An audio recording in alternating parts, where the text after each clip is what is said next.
बिस्मिल्लाहिर्रहमानिर्रहीम। अस्सलाम वालेकुम। आज मैं आपके लिए मज़ेदार मोटे मसालों यानी खड़े मसालों की आलू की कतलियों की रेसिपी लेकर आ चुका हूँ। ये इतनी मज़ेदार बनती है और आपने इससे पहले इस तरह की रेसिपी ना देखी होगी ना इस तरह की आपने आलू की कतलियाँ खाई होंगी। बहुत ही टेस्टफुल, बहुत ही आसानी के साथ हम बना लेंगे। तो कैसे बनेगी, चले वीडियो स्टार्ट करते हैं।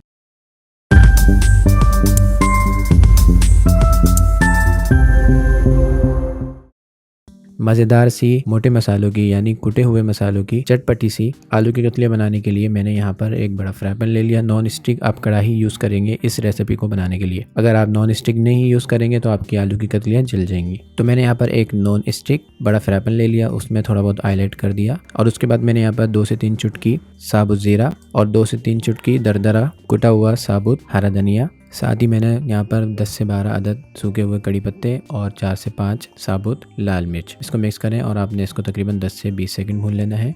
उसके बाद मैंने यहाँ पर आलू की कतलियाँ ऐड कर दी। आलू की कतलियाँ जो आप ऐड करेंगे उसकी मोटाई क्या होनी चाहिए, इतना मोटा आपने आलू की कतलियों को रखना है। ये आपकी आलू की कतलियों का साइज़ होना चाहिए। इसको डाल के आपने मिक्स करना है और मिक्स करके आपने इसको इस तेल के अंदर भूनना है तकरीबन 2 मिनट के लिए, जब तक इस पर थोड़ा सा डार्क सा ब्राउन कलर ना आ जाए। शुरू वीडियो में मैंने आपसे ये कहा था कि आप इसके लिए नॉन स्टिक कढ़ाई लिएगा। वो इसलिए कि अगर हम नॉन स्टिक नहीं लेंगे तो हमारी आलू की कतलियाँ जो हैं जल जाएंगी, क्योंकि हमने इसकी बुनाई ज़्यादा करनी है। और हम जो बुनाई ज़्यादा करेंगे तो उससे ये होगा कि जो हमने मोटे मसाले ऐड किए हैं इन मसालों का बहुत ज़बरदस्त टेस्ट हमारी आलू की कतलियों में आ जाएगा और हमारी आलू की कतलियाँ जो है अच्छी तरीके से भुन भी जाएंगी और गल भी जाएंगी। फिर मैंने यहाँ पर ऐड कर दिया हाफ टेबल स्पून नमक और इस तरीके से हाफ टेबल स्पून कुटी हुई लाल मिर्च। मिक्स करना है, फिर इसको भून लेना है तकरीबन 1 से 2 मिनट के लिए।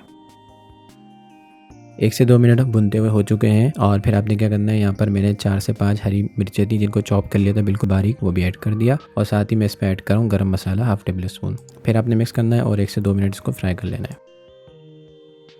1 से 2 मिनट फ्राई करने के बाद आपने इसके अंदर ऐड कर देना है तकरीबन आधा कप दही फेंटा हुआ। दही ऐड करेंगे, इससे इसका जो टेस्ट होगा बहुत ही ज़बरदस्त हो जाएगा और इसमें एक ज़बरदस्त सा ग्रेवी वाला टेक्सचर आ जाएगा। मिक्स करना है और इसको 1 से 2 मिनट और भून लेना है। इन कतलियों को बनाने में सारा जो काम है बुनाई का है। उसके बाद आपने क्या करना है, भूनने के बाद आपने इसको ढक के रख देना है तकरीबन लो फ्लेम के ऊपर 4 से 5 मिनट, ताकि हमारी आलू की कतलियाँ जो है अच्छे तरीके से गल जाए।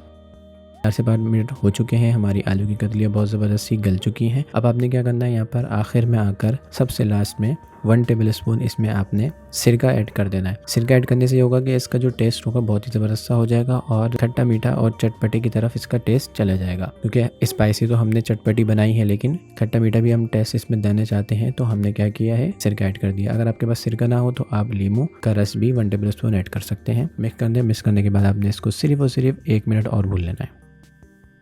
1 मिनट हो चुका है और हमारी आलू की कतलियाँ बहुत ही ज़बरदस्त बन चुकी हैं। इसके अंदर मैंने टमाटर भी नहीं डाला और इसके अंदर मैंने धनिया पुदीना और इसी तरीके साबुत मिर्चें भी नहीं डाली। बहुत ही टेस्टफुल बनती हैं और मैं तकरीबन 10 से 12 किस्म की आलू की कतलियाँ बनाता हूँ। ये जो आपको रेसिपी दे रहा हूँ ये तकरीबन 4थी या 5वीं रेसिपी है, मुझे याद नहीं है। आप मेरे वीडियो में जाके देख सकते हैं। इंशाल्लाह मैं आपको 10 से 12 किस्म की जो मुझे आलू की कतलियाँ बनाना आती है सबकी रेसिपी आपको बारी बारी दूंगा। ये भी बहुत टेस्टफुल बनती है, आपने एक दफ़ा इसको ज़रूर ट्राई करना है। आप इसका लुक ही देखें कितना ही ज़बरदस्त और कितना यमी लग रहा है। बहुत ही आसानी के साथ तकरीबन हमें इसको बनाने में 7 से 8 मिनट लगते हैं और हमारी मज़ेदार सी चटपटी आलू की कतलियाँ बन के रेडी हो जाती हैं। आप इसका लुक देखें, बहुत ही टेस्टफुल, बहुत ही मज़े की बनती है। अब अपने चूल्हे को बंद कर लेना है। मैं आपको प्लेट में निकाल के दिखाता हूँ। ये देखें, प्लेट में निकालने के बाद इसका ये मज़ेदार सा लुक आया है और इतनी ज़बरदस्त ये रेसिपी बनती है, आलू की कतलियाँ बनती हैं। मैं कहता हूँ कि इससे पहले आपने इस तरह की आलू की कतलियाँ नहीं खाई होंगी। आप एक दफ़ा इसको ज़रूर ट्राई करेगा। अगर आपको वीडियो पसंद आया तो भले आप अनसब्सक्राइब कर दिएगा। मैं आपको यकीनन 100% कहता हूँ कि आपको ये रेसिपी बहुत पसंद आएगी। बहुत ही ज़बरदस्त बनती हैं, बहुत ही अलग सा इसका टेस्ट आएगा। आप इसको ज़रूर ट्राई करिएगा। अगर आप कुकिंग सीख रहे हैं या आप इसी तरीके से अपनी कुकिंग के साथ अपने शौहर का दिल जीतना चाहते हो या इसी तरीके से आप अपने घर वालों का दिल जीतना चाहते हो, तो आपने ये रेसिपी एक दफ़ा ज़रूर बनानी है। उम्मीद है छोटी सी वीडियो पसंद आएगी। वीडियो पसंद आएगा प्लीज़ वीडियो को लाइक कर दें, दोस्तों में शेयर कर दें और जो लोग चैनल पर नए हैं वो सब्सक्राइब कर दें। मिलते हैं नेक्स्ट वीडियो में, तब तक के लिए अल्लाह हाफिज़।